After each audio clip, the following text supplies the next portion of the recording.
Good morning. So, how have your 48 hours been?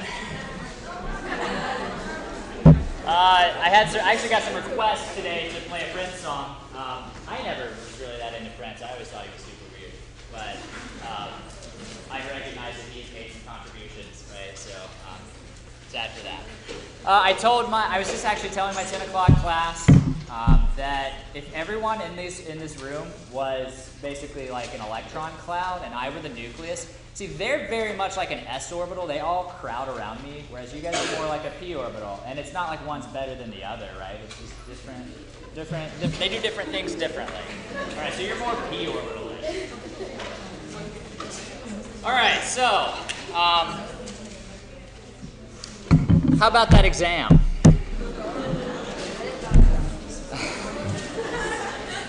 So I thought we might take a few minutes and talk.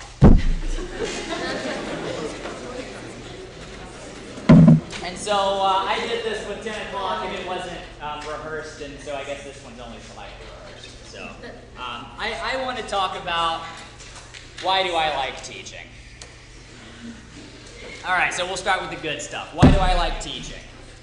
Because honestly, I've heard that the exam was relatively long and relatively tough, and I think that there's some aspect of truth to that.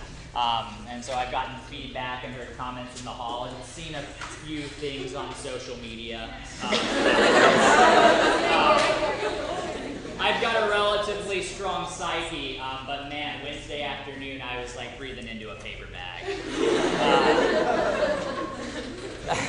Some of it was a little mean. It's okay. I know it's a good place to vent, so that's fine. But why do I like to teach? And so let's start with the good. And so I had several job offers. I'm not bragging. I had some job offers though. And so I decided that I was going to come teach at William & Mary. I knew what William & Mary was like, having been here myself. I know, man, I've been in Michigan for 6 years. Some of those guys don't care at all about teaching. They're just there to do research, and then they've got some duties to fulfill and whatever. And that's not what I like about this, because this isn't just so much a job to me as this is a passion. I leave my wife and my mother at home on Easter Sunday so I can come talk chemistry with you guys. And I don't resent it. I actually look forward to it. I love this job and I love being around my students, and that's why I love teaching. And a lot of people don't like big classes. A lot of people think that it's a hassle and it's a lot of paperwork. And it is both of those things. It is those things a lot. But that's okay, because here's the thing. So I've got 150 people in this section, and so on average, I don't know how old you are, but on average, for the sake of easy math, I'm going to say you're 20 years old. And so if there's 150 people in this section, probably not in this room right now, but if there's 150 people in this section, and you all have 20 years of life experience, that's what, 3,000 years. That's pretty significant. That goes back to almost when King Tut was sealed up in like 1300 BC. That's a lot of life experience in the scheme of things. Okay, what's even more impressive though is, let's say that on average you guys are going to go on and do great, brilliant things for the next 50 years. And many of you are. Most of you are going to do awesome, awesome things. And so I can have the slightest impact in what you do over the next 50 years. Now what's 50 times 150? Seriously, I'm not good at math.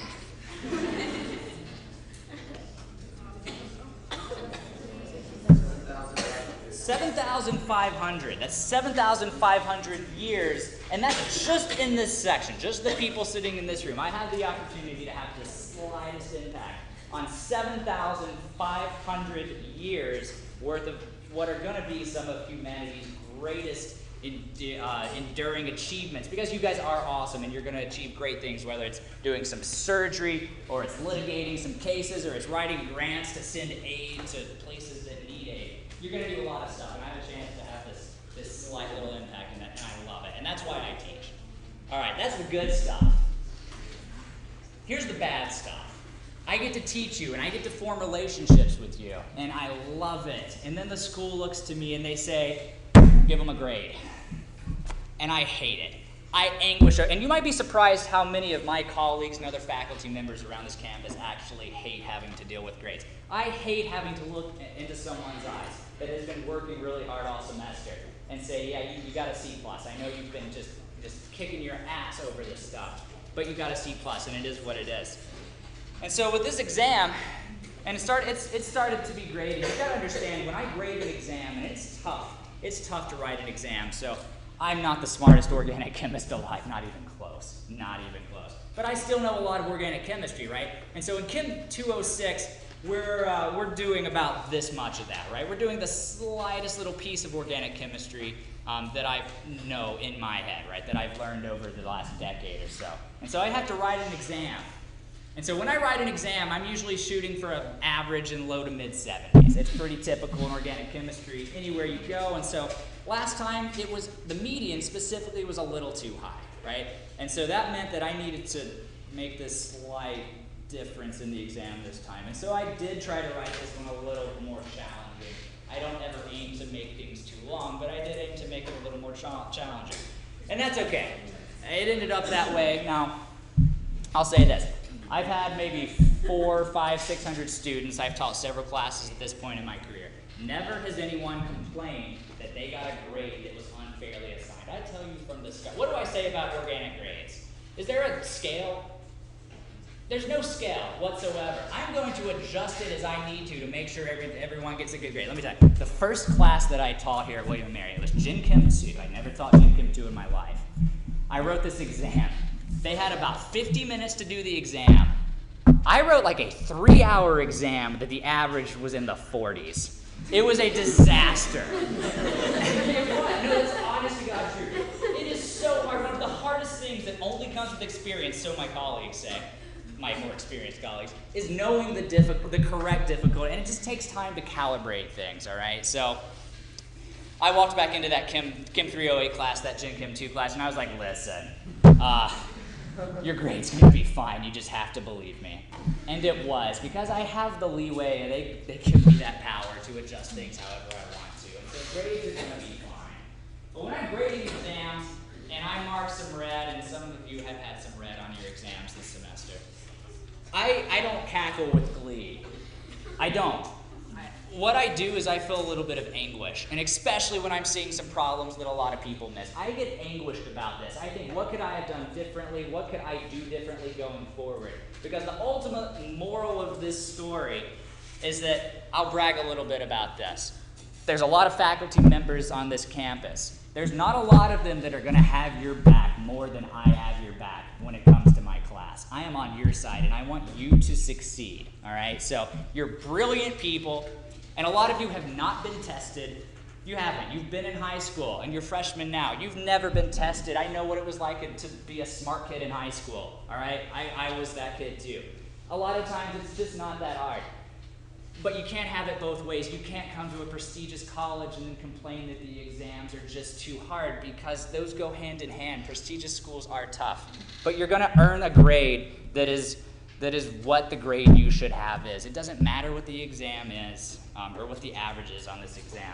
We're all going to, the moral of the story is we're going to be fine, and I've got your back, and I'm on your side. And don't be mean. And same thing with 10 o'clock. I wish I had a joke to end that on. We just have to go dry right into some notes here. So anyway, in all reality, I've started grading the exams. I think people might not have picked up that this exam is specifically designed so that I can give so much partial credit, it's not even funny. I mean, there were circle the answers. This means so that I had circled the product, right? There's 8 things you could circle. There's 8 possibilities for getting a right or wrong answer there. If you didn't circle some of them, well, some of them weren't the answer. You get credit for that. There is partial credit all over the place on this exam. We've graded some of the spectroscopy. Not a lot of people got them right, but that's not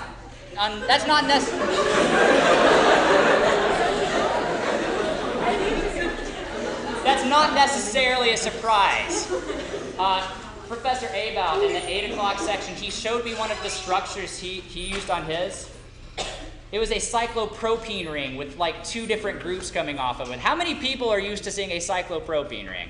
They weren't the stuff on our exam, we're not crazily tougher than other stuff that is typically given on exams here. But the point is, we've graded some of them. While not a lot of people are getting the full 30, plenty of people are getting 20, 25. I think that's typically what people are going to be getting. The one on the last page was a little tougher. People are coming in with 15s and 20s out of 30. Honestly, I think the exam's going to have an average right in the mid-70s at the end of the day. So I just wanted to have a heart-to-heart with you guys when we had a chance, because I haven't had really much of an opportunity to control the narrative over the last 48 hours or so, and so I kind of wanted to get ahead of things. So anyway, we're going to take the weekend off. I'm not going to do any workshops. I'm just going to, I think, relax this weekend, and then Monday morning, we're going to come back in.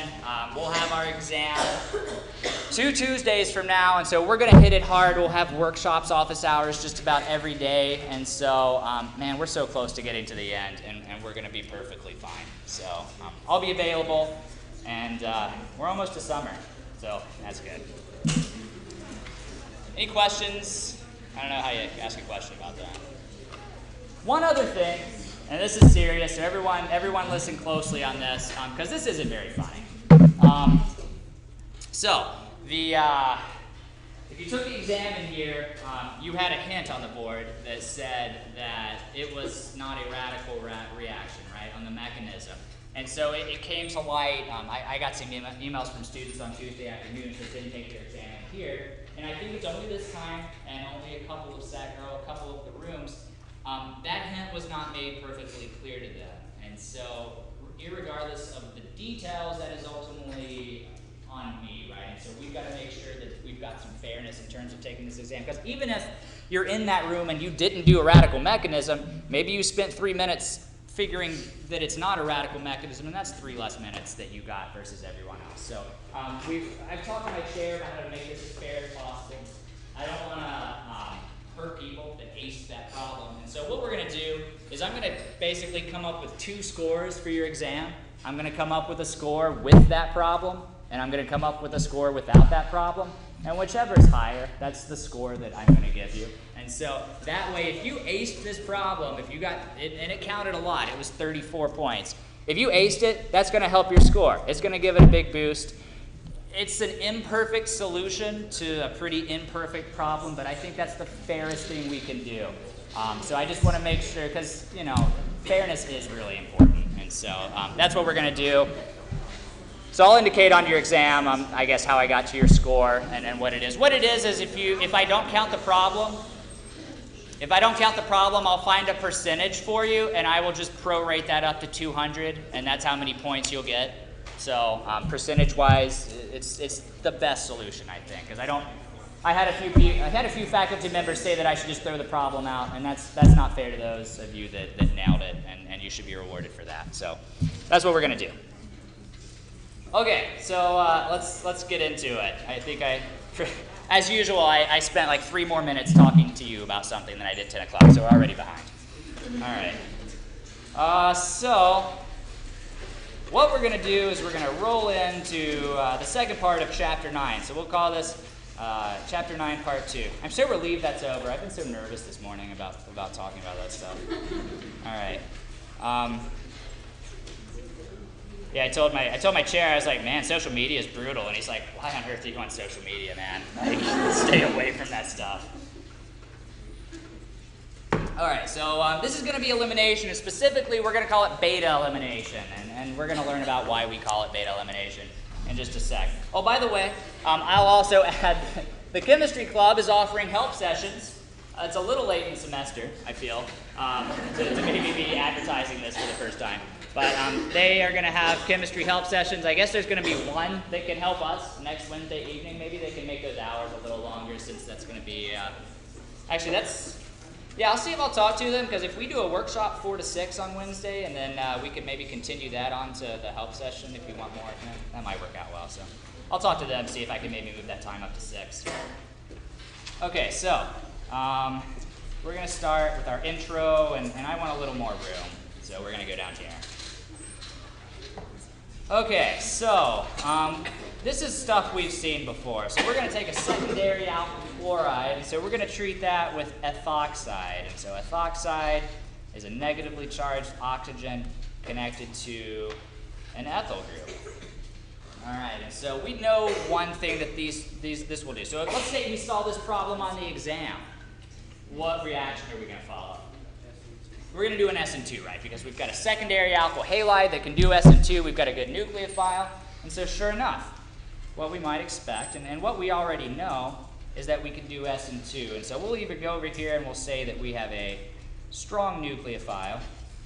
And so because we have a strong nucleophile, we are going to undergo a substitution reaction. And specifically, it's going to be an SN2 reaction because we do have that strong nucleophile.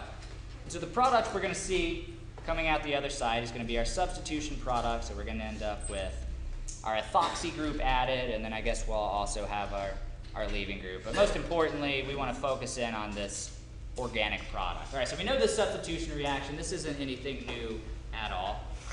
But here we've got it, so this ethoxide, we know it's a good nucleophile. What else is it?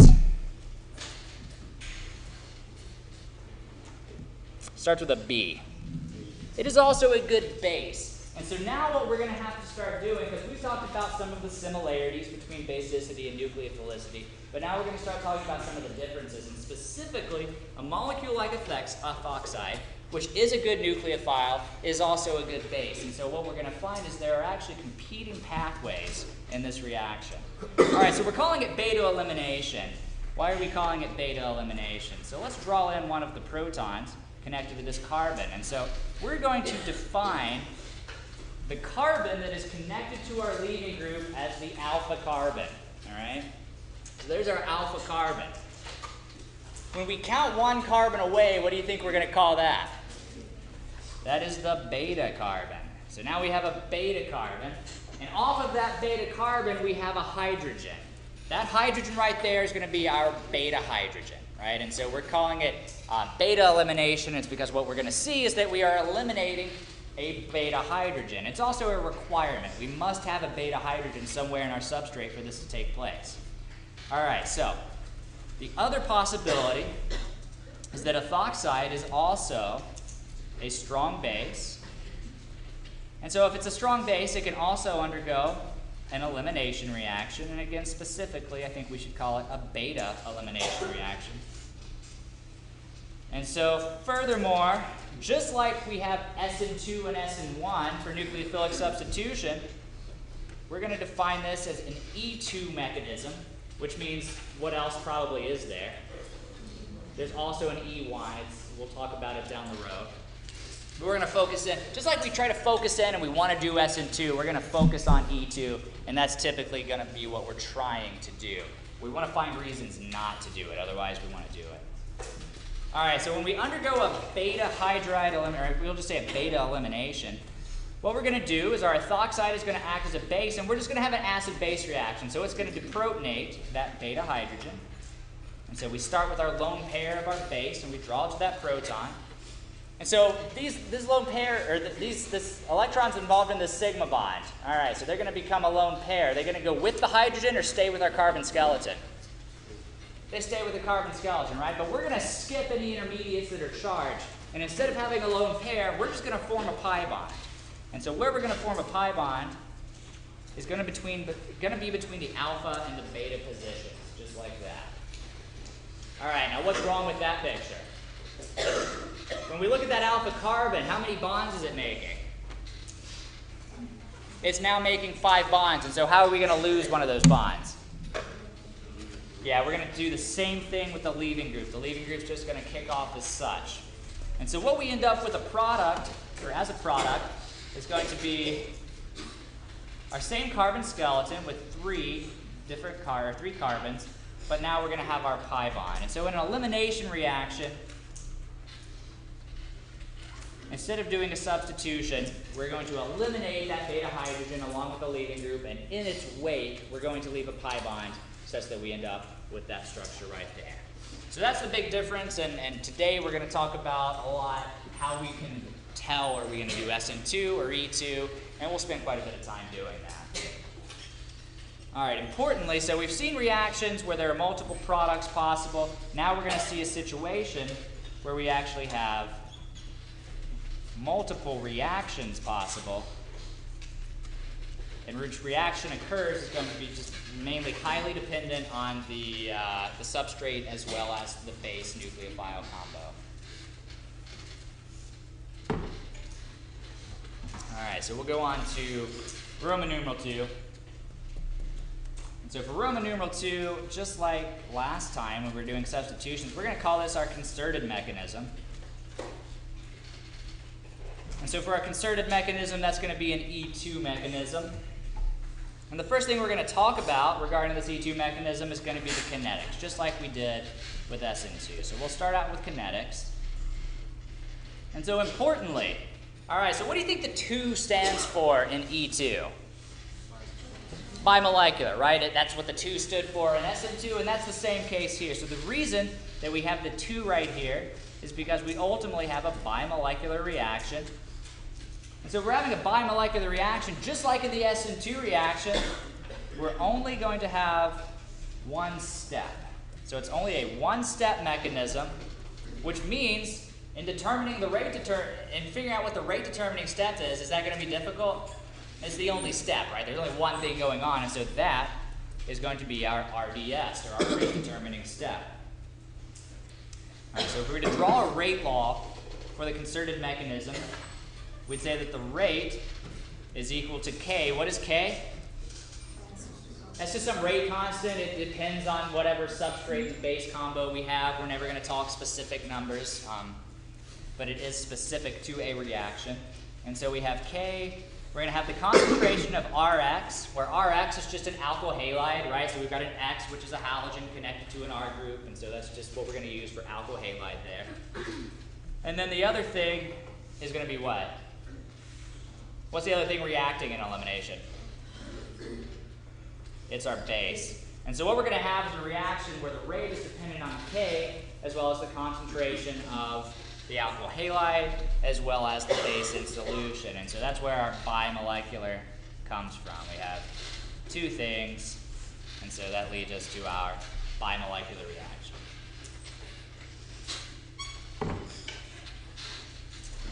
All right, so we're going to spend a pretty significant amount of time talking about why is an E2 reaction going to happen at all if we can do an SN2. And I'll also add that in general, just like we've said before, if we can do SN2, do it. For the most part, we're going to continue with that. SN2, if we can do it, we're going to follow that route. But we're going to find that now there are some added nuances that we have to consider as we go. So we'll call letter B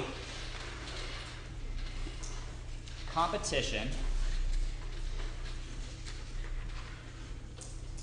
with SN2. And so we're going to talk about 4 cases where we've got to think about some parameters. And specifically, we're going to talk about what type of alkyl halide we have. So we have methyl, primary, secondary, tertiary. There's 4 kinds. And what we're going to find is that in all 4 cases, it's going to be decided by different things. And so we want to make clear, because in reality, you get mixtures of products a lot of times, but we don't want mixtures of products in Chem 206. We want to keep it as simple as possible. And so we want to be able to determine it's going to be SN2, it's going to be E2, but we're never going to have cases where there's a combination. It's just too complicated. I think the book has some cases like that, but we're not going to do that. So we want clear-cut rules in determining SN2 versus E2. And so the way we'll start part B is we'll say that many strong bases are also strong nucleophiles. And so this is why we have the problem in the first place, because if something is both a strong base and a strong nucleophile, it can do either, depending on the reaction conditions. So we can ask ourselves, which reaction wins? And that's really a big question for the remaining time that we have in Chem 206. It's going to be which reaction wins? And so what we'll say is, just as before, if we can do SN2, do it.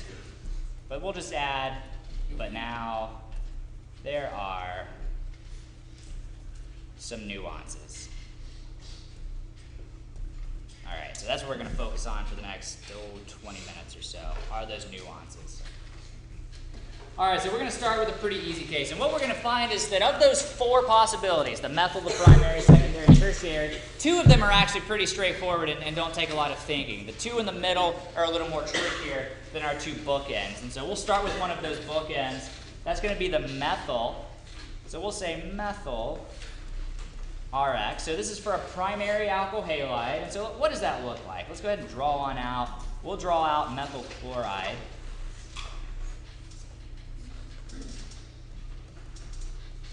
And so let's think about the structure of methyl chloride. All right, so looking at that, are we ever going to be able to do a beta elimination reaction with methyl chloride? Why not? There's no beta hydrogens. We just made our decision. We've got one down in the books already. We're never going to be able to do an elimination at a methyl alkyl halide because there are no beta protons. So there are no beta protons, and that means no E2. So what we could do is if we had something like, say, sodium methoxide, can we do an SN2 reaction here? Do we have a methyl alkyl halide? That certainly prefers an SN2. Do we have a strong nucleophile? Yeah, we do. We have a negatively charged oxygen. So we can do SN2. And so basically, if you ever see you have a strong nucleophile mixed with an alkyl halide, you're going to do an SN2 reaction, and that's all you've got to think about. So in this case, we would end up with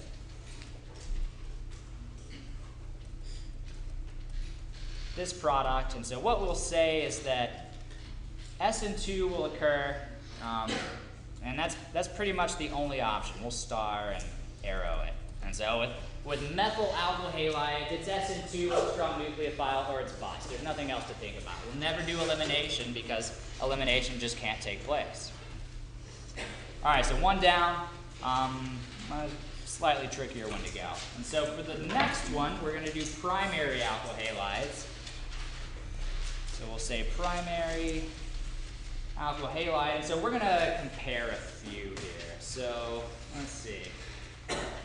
Let's take this alkyl chloride, and let's imagine reacting it again with sodium methoxide. We're going to compare that to the reaction of the same alkyl chloride, and these are primary alkyl chlorides. And in fact, what I'm going to do, let's extend this a little longer. Let's add a carbon. So now that's 1 chloropropane. All right, so we'll extend that a little longer. But instead of reacting with sodium methoxide, we're going to react it with sodium. What does this stand for? That is sodium terpetoxide. And we're going to find that sodium terpetoxide has a really, really special place in the organic chemist's heart. All right, so let's talk about why that is. We're going to introduce a new concept. We're going to do it in, we'll do it in blue. New concept. We should put a star here, and we'll circle it. Okay, so a new concept. And so our new concept today is going to be a BBB. That's 3 B's in a row. What does it stand for, you might ask? Anyone? Yeah. All right, so what does it stand for? It is going to stand for big, bulky bases. All right, so big, bulky, I know. Big, bulky bases are basically going to be the difference maker here. So let's think about why that is. So terpetoxide is certainly the most commonly used big, bulky base. And so terpetoxide looks like this. And so if we were to draw out a structure for terpetoxide, what that would look like is this. And so this is one of those common naming things. If we wanted to name that by IUPAC rules, we would say that's like a 1,1 dimethyl ethyl group, but that's a mouthful, and this is used enough that people just say it's terpetoxide. Specifically, the group on the left without the alcohol group is a tert-butyl group, and so that's how we get tert-butoxide. It just comes from the tert-butyl substitution pattern. All right, so this is tert-butoxide, and so we see that we've got a tertiary carbon there. All right, and of course we do have a negative charge on our oxygen. So we've got a tertiary carbon there. Remembering that in an SN2 reaction, the rate of that reaction depends on what? It's crowdedness, right? So if this is going to act as a nucleophile, do you think it's going to be a very crowded or a very uncrowded transition state? It's very, very crowded. Is that going to encourage or discourage SN2? that's going to discourage SN2. And so in fact, what we're going to say is anytime we have tert butoxide, absolutely no SN2. That's a rule. And so this is a commonly used base. I use this all through grad school. There are things you want to do where you want to use a base, but of course this thing can also potentially act as a nucleophile, and so you want to discourage that nucleophilicity. So what you do is you use a base that is huge. It won't do SN2. You still get the basic properties, but you don't get the nucleophilic properties. All right, so tert butoxide is a big, bulky base, and it really is it's a very commonly used molecule in real chemistry.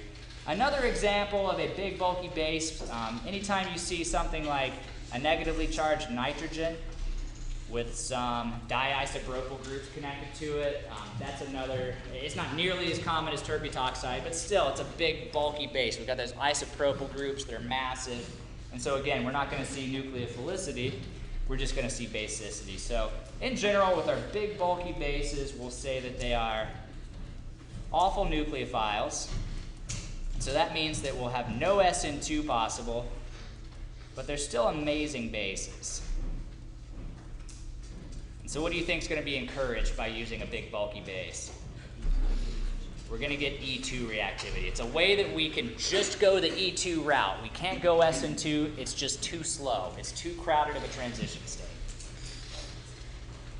So popping back up here, we've got two examples. All right, so with a primary alkyl chloride and sodium methoxide, is sodium methoxide a good nucleophile? Sure, right? It's a negatively charged oxygen. And so what reaction is going to dominate this top one? That's going to be SN2. That's going to do what we know. And so what we'll see here is our methoxide will come in and substitute where our chloride was. So if you're going to do an SN2 reaction with a primary alkyl chloride, what we'll say is that an SN2 is going to happen anytime that we have a good nucleophile. That's pretty much the simplest way we can put that. If we have a primary alkyl chloride and a good nucleophile, we'll do SN2. But we've seen tert butoxide. It's a big, bulky base. Is it a good nucleophile? Terrible nucleophile. And so instead of seeing SN2 in this case, we're going to see E2. And so we'll get our elimination product. So we get our pi bond there. We end up with an alkene product. And we'll say anytime that we have a big, bulky base, we're going to go the E2 route. Otherwise, SN2 is just so fast with a primary alkyl chloride, or any alkyl halide, we're going to go the SN2 route. So really, this one isn't too bad. If you see a primary alkyl halide, if you have a good nucleophile, do SN2. If you see a big, bulky base, do E2. That's how we tell the difference. Okay, so that leads us, what's up next? Secondary. That leads us to our secondary alkyl halides. And so I'm sorry to say that the secondary alkyl halides are, or it is, I know. It is the tricky one, just like it was with the SN2, SN1, right? We saw it didn't do either. We're going to find that, that the secondaries are always going to kind of throw a wrench into our plans. And so again, it's going to be tricky. But even though it's tricky, we want to have rules. We want to have hard and fast rules that we'll be able to follow and know what's going to happen. And so let's do that. So I'm just going to go ahead and give you the parameters up front, and then we'll do some examples after. I think it's easiest that way. So what we're going to do is we'll say that an SN2 reaction will occur when our base slash nucleophile, and that's the same molecule, right? Because the same molecule can have basic properties as well as nucleophilic properties. So our base slash nucleophile is going to prefer SN2 when it has a conjugate acid, so yeah, acid-base stuff, with a pKa of less than 11. And we'll talk about why that is in just a sec. All right, so that means we're going to favor an E2, when do you think? Yeah, when the conjugate acid has a pKa that's greater than 11. And so the reality of the world is that, yeah, 11 isn't really this black-white separation between the two, but in Chem 206, it is. We're just going to say that the pKa of 11 is, by definition, going to be where we have a difference in basicity or nucleophilicity character prevailing. So in this case, we'll see that a base nucleophile combination has a conjugate acid with a pKa of greater than 11. We'll talk about why that is for a sec. All right, so let's look at an example. So we've got a secondary alkyl bromide here. So we're going to react to that with sodium iodide. Okay, now sodium iodide, is that a good nucleophile? Sure, it's a big, massive halogen. We've seen it do SN2 before. So we know that it can do SN2, but we also now have to compare it to the basic properties of iodide. What's the conjugate of iodide? It's HI. And so we want to write down our conjugate of HI, or I'm sorry, of I. So that is HI. And what's the pKa of HI? Yeah, it's around -9. And so what that means is that HI is a very, very, very, very, very, very strong acid. What does that say about the basic characteristics of iodide? Very, very, very, very, very weak, right? And so basically we would never do elimination with iodide because it's so incredibly weak. It is the conjugate of a very strong acid. And so in this case, are we going to prevail with SN2 or E2? We're going to do SN2 because we know iodide is a good nucleophile, but we know it pretty much has no basic properties whatsoever. And that's why we draw that line, right? The pKa here is way less than 11, and so that makes it a very, very, very weak base, and so we're going to go the SN2 route. So here, we end up with just that product.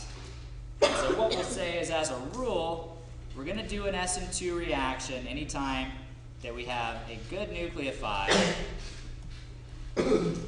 that is a weak base. And so we draw that line as we did above at 11. That's how we tell the difference. Okay, so now we're going to look at a different case. And so this is going to be one where we're having a little bit of a paradigm shift. We've been using this molecule one way, and we're going to find that it actually might prevail or might prefer to react this other way. And so we'll use the same secondary bromide, and we're going to treat it with sodium methoxide. Now in the past, let's say we haven't talked at all today. What kind of reaction would we do here? We do SN2. That's all we know to do in this case. But now we've got to consider, since we've got a secondary alkyl bromide here, the fact that, well, this nucleophile could also be a good base. And so what's the conjugate acid of methoxide? Yeah, so if methoxide is this right here, if we protonate that, that's going to be methanol. And so we can look up the pKa of really just any generic alcohol. What is that around? It's around 17 or so. And so we're saying that methanol compared to HI is clearly a much, much weaker acid, which means that methoxide compared to iodide is going to be what? A stronger or weaker base? It's a stronger base. And furthermore, it's strong enough because its conjugate acid has a pKa of 17, which is greater than that black and white line that we've drawn at 11. Are we going forward, in this case, are we going to do an SN2 reaction? We're not. This is just too basic. We're now coming in above that line of 11. So now the basic tendencies of the methoxide are going to win out. And so what we end up with is going to be our elimination product. And so what we find here is that with secondary alkyl halides, we're going to do an E2 reaction anytime that we have a good nucleophile, but also a very strong base. And so that's where that pKa of 11 is where we're going to say the basic properties take over from the nucleophilic properties, and we start considering E2 reactions instead of SN2 reactions.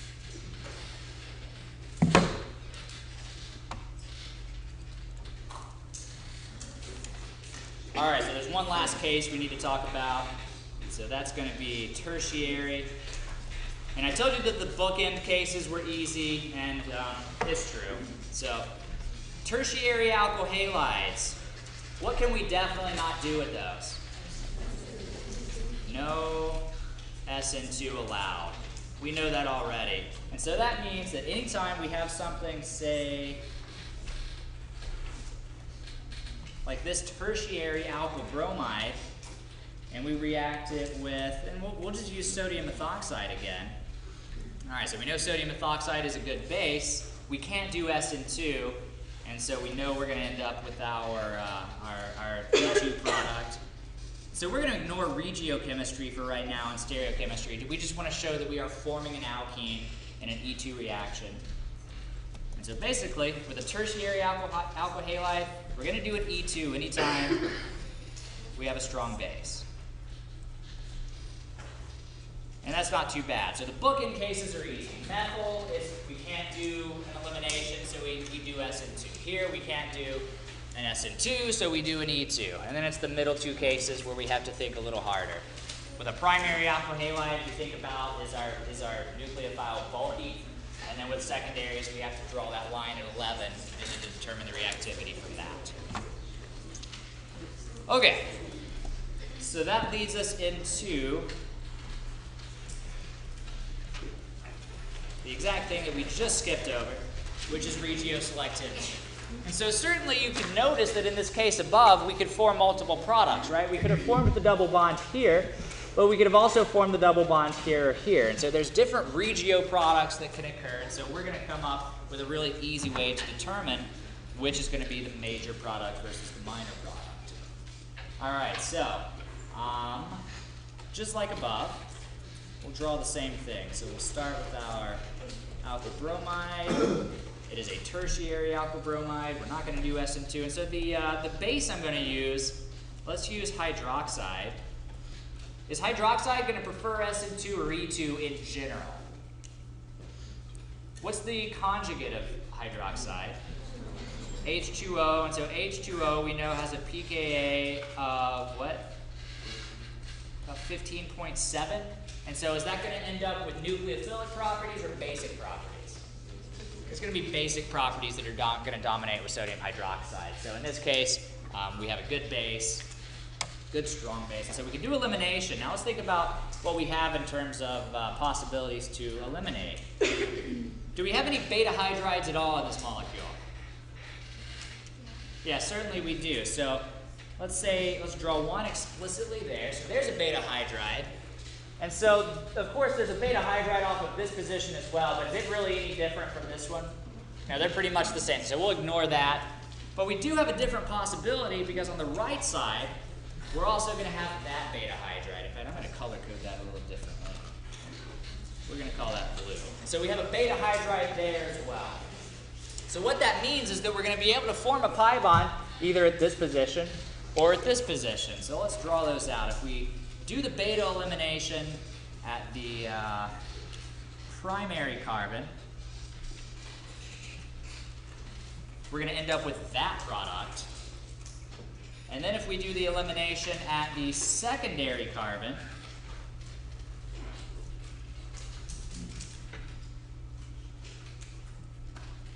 we're going to end up with that product. And so are those different molecules? Yeah, those are certainly different molecules. They're different constitutional isomers. In this case, you can call them different regioisomers. That means the same thing. And so what we're going to say is, well, I guess what we need to do is talk a little bit about the substitution. And so here, all right, and so when we talk about alkene substitution, we're talking about how many carbons are, or how many R groups are coming off of the alkene. How many carbons are attached to this alkene? It's 2, right? So we've got a carbon group down here and a carbon group up here. And so what that means is we have a di-substituted. Over here, how many carbons do we have coming off of the alkene? We've got 3, and so that means we've got a tri-substituted. And it's this connectivity, it's this substitution that's going to determine what our major product is. And so it turns out that between these products, the red and the blue one, the major product is what we're going to refer to as the Zaitsev product. All right, so we have Markovnikov and stuff. Lots of fun names in organic chemistry. And so the Zaitsev property, you might be interested to know Zaitsev's rule, maybe? Just a nod or two would make me feel a lot better. Okay, all right. And so we're going to learn Zaitsev's rule. So Zaitsev's rule says that E2 reactions with unhindered strong bases. What does unhindered mean? Ib's not bulky, right? There's no steric hindrance that's going to occur, no steric bulk, and so relatively skinny bases. So E2 reactions with unhindered strong bases favor the more substituted alkene.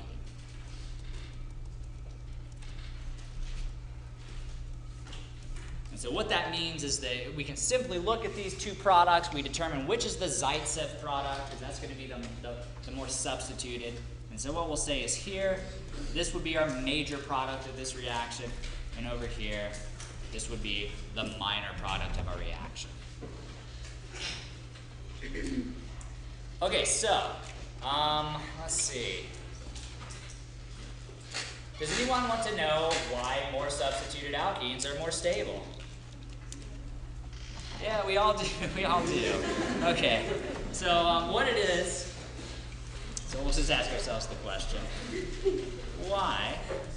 And so basically think of alkenes as carbocations. They're not carbocations clearly, right? But you can think of it, it's the same reason that a substituted carbocation is more stable than an unsubstituted carbocation. So methyl groups, R groups are electron donating, and so just like they donate electrons and they stabilize a carbocation, they're going to stabilize an alkene. And so what we find, and let's go ahead and say that just substitution increases the stability of alkenes. And we might even ask, if you're really on top of this, you might even ask yourself, well, why does the stability of the product matter at all? Have we ever seen a case where the stability of the product has mattered? We've always talked about the stability of the intermediates, or the stability of the transition state. It just turns out that the intermediate, or I should say the transition state in this reaction, is just very alkene-like already. And so it also has the properties of those alkenes. So a more substituted transition state is also more stable than a less substituted transition state.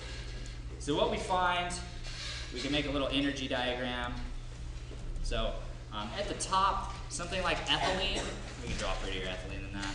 Ethylene is going to be our least stable alkene. And so then we get into a monosubstituted, alkene.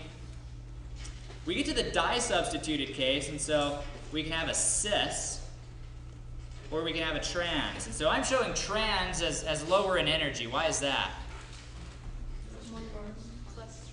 Yeah, and so this is a strain issue. And so if we have a cis alkene, we're going to have groups on the same side, and so there's an opportunity for strain, for steric strain between those groups. And so trans is more stable due to strain. And so then what we find is we move into the trisubstituted, and so that's going to be even more stable. And finally, and this, I don't know, it's weird, it goes against a lot of the reasoning we've learned, but it turns out a highly congested tetrasubstituted alkene is the most stable. And so this is going to be the most stable because, sure, there's going to be steric strain that results from this, but the stabilization from the substitution overcomes the strain. It just has more of an impact, and so ultimately the pi bond here is very, very stabilized, and that's going to dominate our trends here. All right, we'll call it a day. Have a good week, guys. No workshop or anything. We'll get back to it on Monday.